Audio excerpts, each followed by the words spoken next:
Salut à tous et bienvenue. Vous écoutez le 10e épisode de L'âge du possible, le podcast qui fait parler les jeunes de leurs idées et de leurs projets.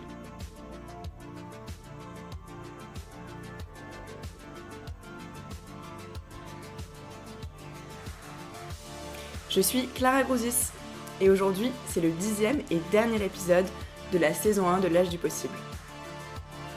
Et pour marquer le coup, je vous propose un petit épisode spécial. J'ai proposé à tous les intervenants de la saison 1 de revenir dans cet épisode et de leur donner l'opportunité de me poser des questions. Dans cet épisode, vous en apprendrez donc un peu plus sur la création de l'âge du possible et sur mon parcours de porteuse de projet. J'espère que ce nouvel épisode va vous plaire. En attendant, pensez à vous abonner sur les plateformes et à nous suivre sur les réseaux sociaux. Belle écoute! Donc pour construire cet épisode, j'ai proposé à chaque invité qui a participé à la saison 1 de m'envoyer une petite question qu'ils avaient envie de me poser par rapport au podcast. Donc j'ai reçu tout plein de questions très intéressantes auxquelles je vais essayer de répondre dans cet épisode. Donc avant de répondre à la première question, et parce que c'est ce que je demande d'habitude à tous mes invités, je vais me présenter rapidement parce que en fait vous m'écoutez peut-être depuis le mois de mai, mais vous savez pas forcément quel est mon parcours. Donc je viens de Montpellier, je suis actuellement en 4e année à Sciences Po Ex, donc en Master 1, en Master métier de l'information, et je me destine au journalisme, donc j'aimerais passer les concours des écoles de journalisme. Et dans le cadre de mes études, j'ai passé l'année dernière une année qui devait se faire à l'étranger, donc j'ai pu partir 2 mois à Londres, j'étais là-bas en stage dans un journal francophone, lepetitjournal.com, et j'ai passé mon second semestre à suivre les cours à distance d'une université anglaise. Donc un petit peu frustrant, mais ça m'a donné l'occasion d'avoir plus de temps et de pouvoir réfléchir à un nouveau projet et d'imaginer ce qu'est aujourd'hui l'âge du possible. Voilà, donc pour commencer cette série de questions, on va écouter la question de Samantha. Je pense que vous vous souvenez qui c'est. Bonjour, je m'appelle Samantha et je suis la fondatrice de la marque Libre. J'ai été interviewée par Clara lors de l'épisode du 9 août et ma question à toi Clara, c'est qu'est-ce qui t'a poussée à interviewer des personnes et à créer ce podcast ? Alors c'est une question un peu difficile parce que, donc comme je le disais tout à l'heure, j'étais dans une période où j'avais pas mal de temps et je réfléchissais un petit peu à ce que j'avais envie de faire plus tard, au métier de journaliste, à ce genre de choses.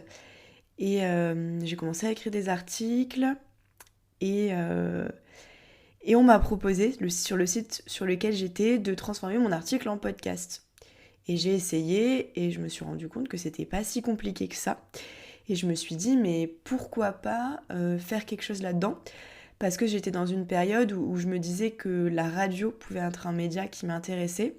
Et voilà, donc je me suis dit, le podcast peut être une façon de se lancer dans ce média qui est la radio. Donc ça c'est pour répondre à la à la deuxième partie de ta question. Et pourquoi interviewer des personnes ?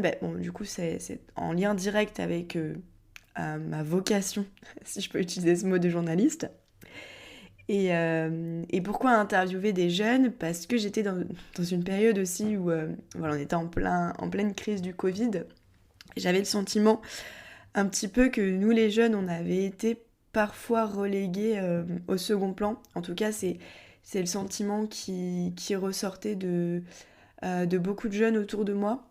Et même en fait en parlant avec des gens plus âgés qui étaient là et qui disaient vous avez perdu votre jeunesse.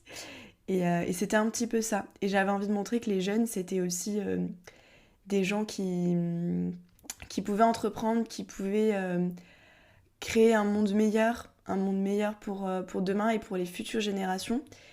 Et qu'on n'était pas juste des jeunes qui étaient là pour faire la fête et transmettre le virus. C'est vraiment un petit peu parti de là. Donc concours de circonstances aussi.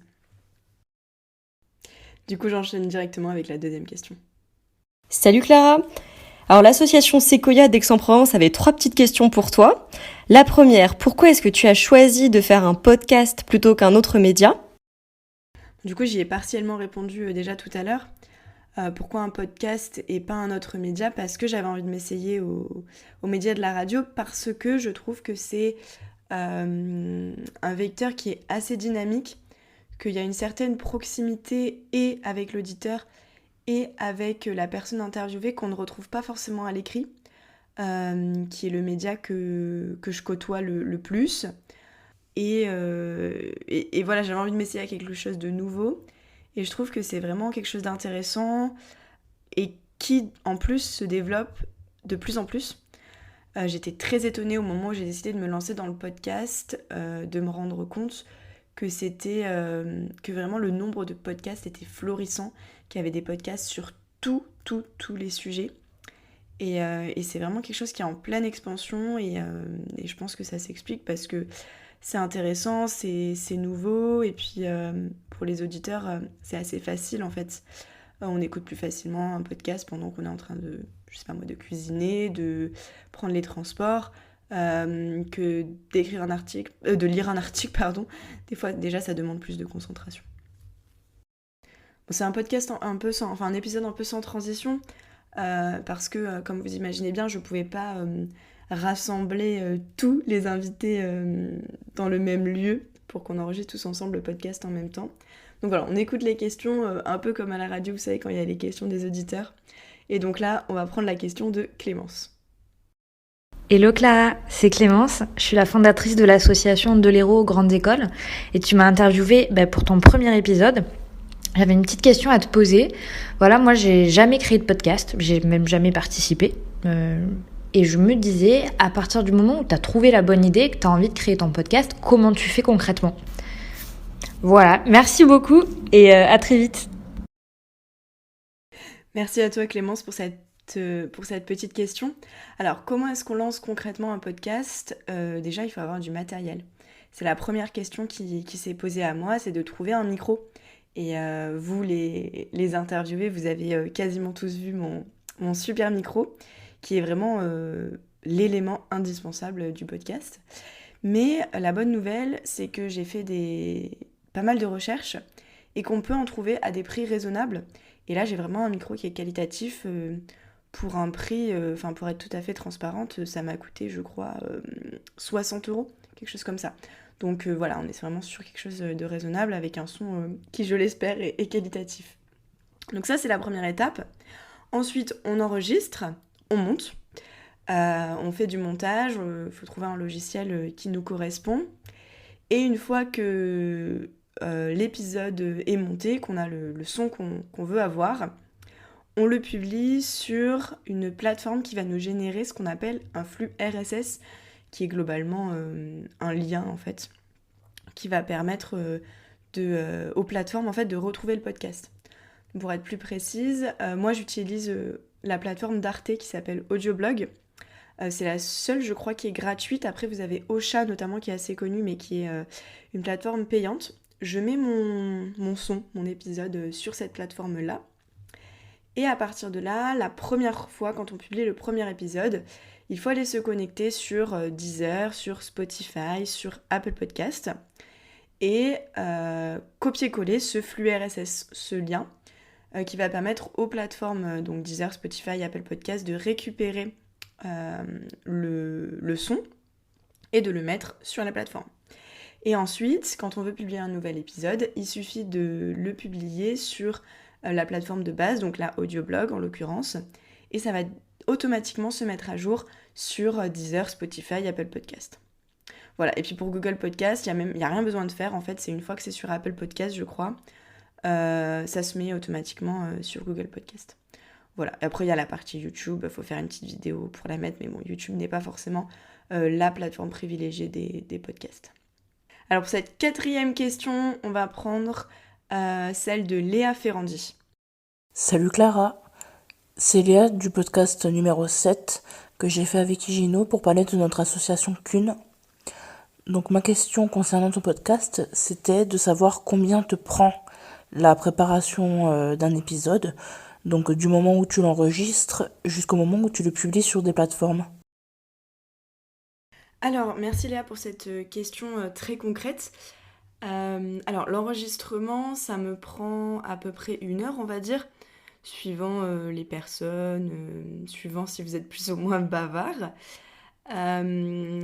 Et ensuite, le gros travail, c'est vraiment le travail de montage qui là me prend... globalement, je consacre une journée au montage, à la préparation de la com sur les réseaux sociaux et à la publication. C'est 4 à 5 heures de montage par épisode, on va dire. Et après publier, une fois que c'est monté, que c'est prêt, c'est assez facile, mais c'est vrai que le temps de monter, de réécouter pour être sûr que c'est fluide, voilà, ça prend un petit peu de temps. Bon, alors pour cette 5e question, c'est la question de Sylvain, mais qui est posée par sa camarade Elsa. Et du coup, je pose également une question de la part de Sylvain qui n'a pas pu participer à cet épisode.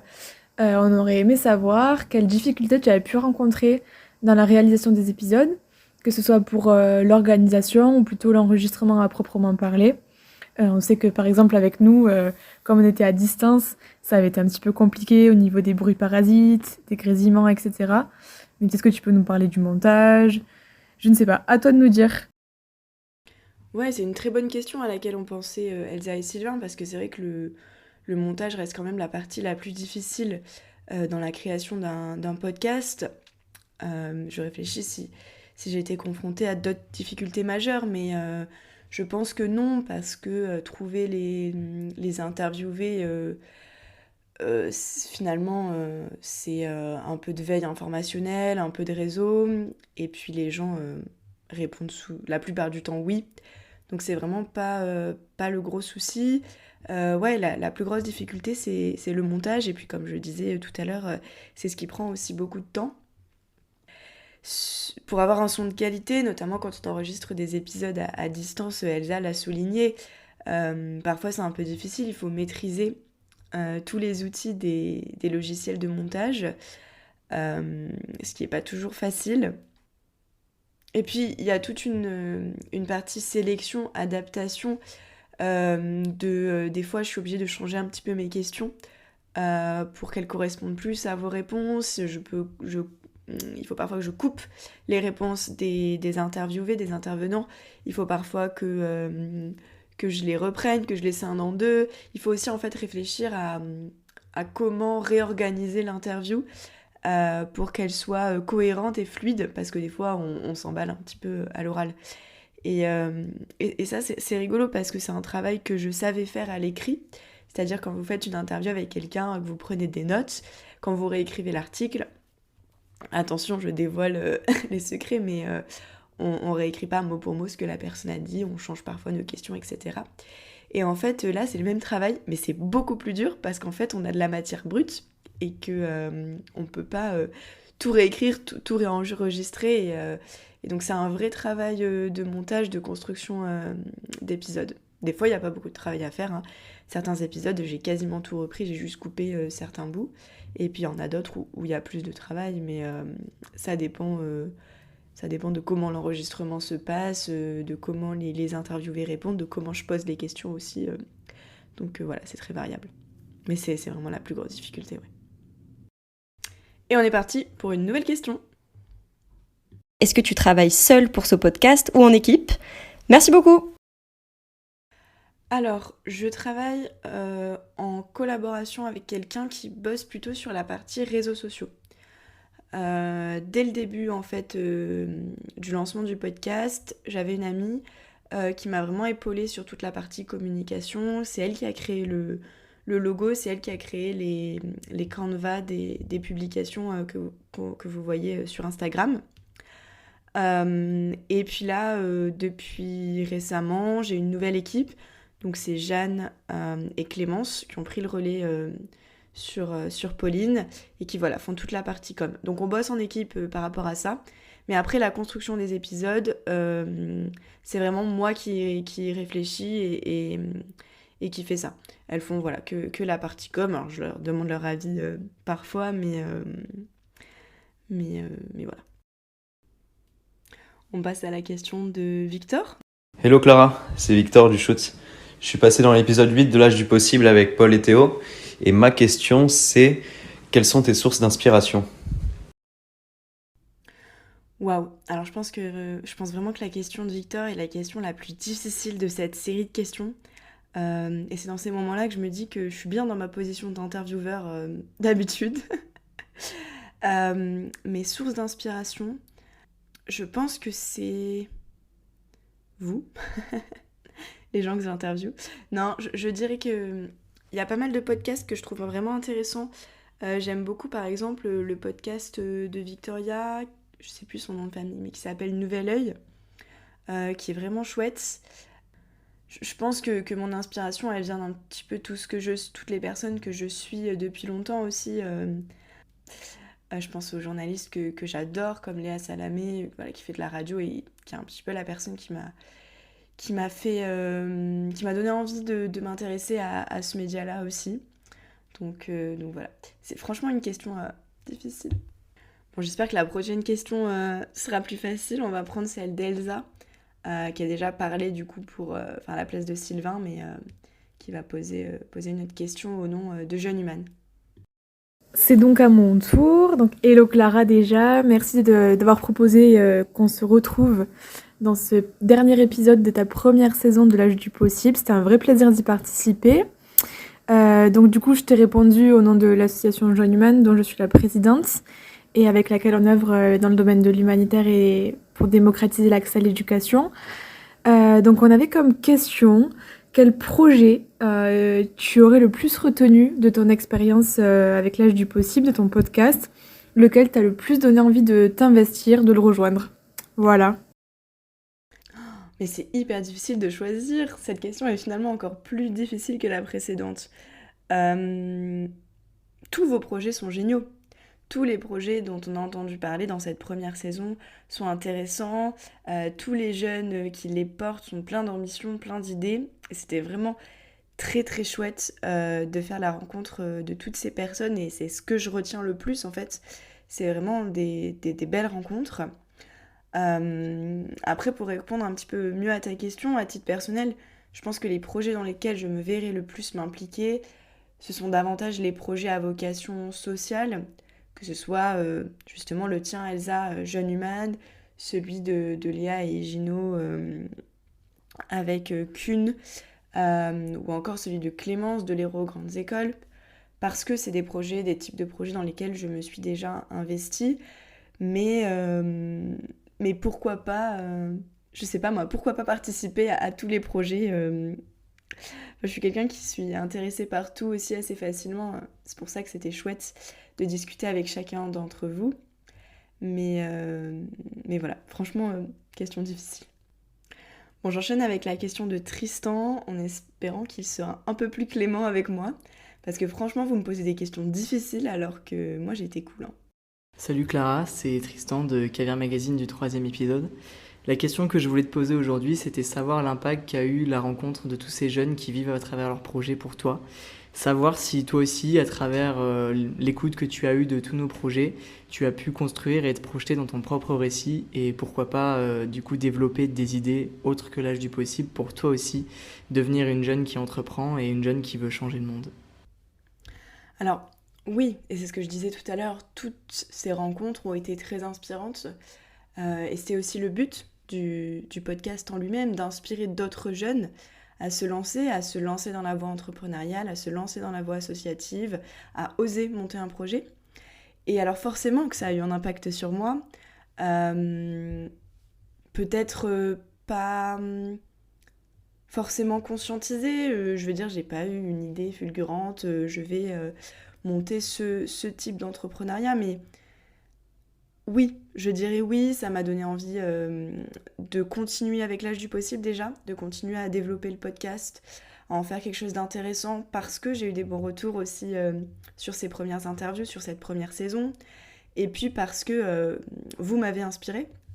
Après, je pense que on construit forcément notre récit personnel en fonction des autres récits auxquels on est en contact.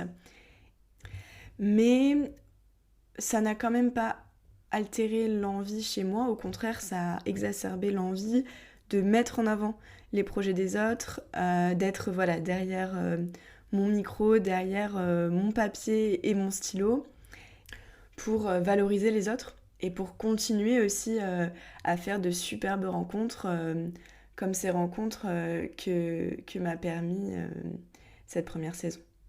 Allez, avant-dernière question de Paul Duschutz. Salut Clara, c'est Paul Duschutz. Je suis intervenu dans l'épisode 8 avec Victor et Théo. Ma question est la suivante. Comment tu imagines le futur et l'évolution de l'âge du possible ? Alors, question très à propos, puisque vous savez maintenant que la première saison se termine. Alors, il y aura une seconde saison, mais je ne vais pas encore dévoiler quelle tournure elle prendra. Elle sera certainement différente de la première. Peut-être que je vais aussi modifier la fréquence de publication des épisodes pour pouvoir concilier le podcast avec mes études et mes autres projets. Mais ça va être une nouvelle saison très intéressante avec des jeunes aussi, bien sûr. On garde toujours le même esprit avec des jeunes qui ont plein d'idées, qui seront engagés, qui auront plein de choses à nous dire. Donc encore plein de belles rencontres. Donc voilà, le futur de l'âge du possible, pour l'instant, c'est une seconde saison. Après, à plus long terme, je ne sais pas. Mais c'est un projet, comme je le disais en répondant à la question de Tristan, que j'ai envie de continuer à mener, pour lequel j'ai eu de bons retours. Et je pense que c'est toujours important de mettre en avant les jeunes de ma génération. J'ai envie de continuer de le faire avec ce média qui est l'âge du possible. Et ben je crois qu'il nous reste une seule question, la dernière petite question qui vient de Marie-Laurence. Bonjour, ici Marie-Laurence Saint-Burgère. Je suis intervenue dans l'épisode 9 de l'âge du possible pour présenter OneThird, le système de recyclage de l'eau de ta douche. Clara, quel serait ton conseil à un autre jeune qui souhaiterait se lancer dans la création de podcasts ? Bon alors je vais plagier sur tous mes interviewés, mais se lancer. Ne pas hésiter, ne pas avoir peur de se lancer. Non, sans blaguer, c'est vrai, comme j'ai expliqué tout à l'heure, la création d'un podcast n'est pas si compliquée, je trouve, dans le sens où ça se publie facilement pour l'instant. Comme c'est quelque chose qui est encore en expansion, c'est peut-être pas très régulé, c'est-à-dire que n'importe qui peut publier sur une plateforme assez facilement, comme je l'ai expliqué. Donc mon conseil, ce serait avant de se lancer de regarder un petit peu ce qui est fait, parce que justement il y a beaucoup de choses qui sont faites et il y a des podcasts sur tous les sujets comme je le disais au début. Donc regardez, c'est pas grave si on fait quelque chose qui est, je veux dire, si on choisit le même sujet que quelqu'un d'autre, mais ça peut être aussi dans le format, essayer de faire quelque chose de différent. Et puis écouter des podcasts pour avoir une idée de comment est-ce qu'on peut créer quelque chose de dynamique, comment faire son intro, sa fin de podcast, mettre une musique ou pas, entrecoupé de musique, le format qu'on a envie de faire, interview, débat, je ne sais pas, il y a vraiment plein de formats différents qui existent et je pense qu'il faut essayer de s'inspirer de toutes les choses qu'on peut entendre et écouter pour créer quelque chose qui nous corresponde, qui corresponde au projet qu'on a envie de mener, qui corresponde à l'idée de notre podcast, à l'esprit de notre podcast, et qui soit dynamique et que les gens aient envie d'écouter. Et ensuite, deuxième volet, c'est plus sur la communication, essayer de travailler sa com, parce que c'est le seul moyen d'avoir de l'audience, et même si le but ultime n'est pas forcément d'avoir de l'audience, c'est toujours plus gratifiant d'avoir quelques personnes qui nous écoutent et qui nous font des retours. Et surtout, c'est aussi comme ça qu'on se visibilise, par exemple, si ça peut servir par exemple pour un futur projet pro, il vaut mieux que le podcast soit visible. Donc voilà, ça passe par les comptes sur les réseaux sociaux. Je pense que Instagram et LinkedIn fonctionnent pas mal, donc il ne faut pas hésiter à aller vers ces médias-là, peut-être plus que Facebook pour ce genre de projet. Et puis voilà, et puis après tester parce que de toute façon... Au pire, on est noyé dans la masse de podcasts et ça n'a pas une grande incidence et au mieux, ça fonctionne. Et il n'y a pas d'entité juridique à créer ce genre de choses, donc on est quand même plus libre dans ce qu'on a envie de faire. Si vous voulez faire un épisode et puis c'est tout, vous pouvez. Si vous voulez publier quelque chose tous les jours pendant une semaine et puis arrêter, c'est possible. Faire une fois tous les 4 mois, enfin vraiment, c'est très libre, donc c'est un espace où on peut vraiment faire jouer sa créativité, son imagination, et en fait, il n'y a aucune barrière, donc c'est pas la peine de s'en mettre tout seul. C'est la fin de ce 10e épisode et surtout de cette première saison de l'âge du possible. J'espère que cet épisode un peu original vous a plu, que c'était chouette de retrouver tous les intervenants et que vous êtes content de savoir un petit peu plus sur les coulisses de la création du podcast et sur mon parcours.